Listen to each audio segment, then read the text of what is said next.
Three steps kung paano makaipon ng 1 million to 10 million. Siyempre lahat tayo magre-retire at lahat talaga tayo, kailangan talaga mag-prepare para sa ating retirement fund. And unang tip natin, alamin magkano ang dapat ipunin.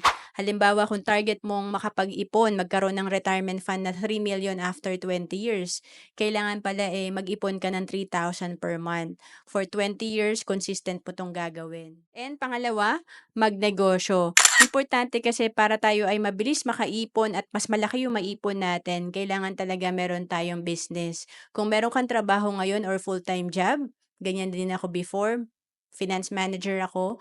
After 5 PM, ginagawa ko yung career ko sa business bilang financial educator. Ito yung nagbibigay sa akin na additional income kaya nakapag full-time ako noong 2013.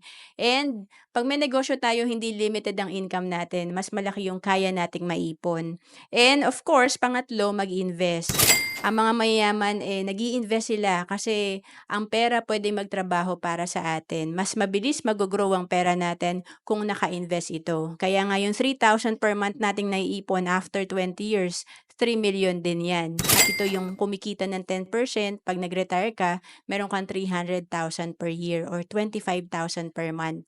To know more about savings and investment, message mo na ako sa FB, Roan Celis Capistrano.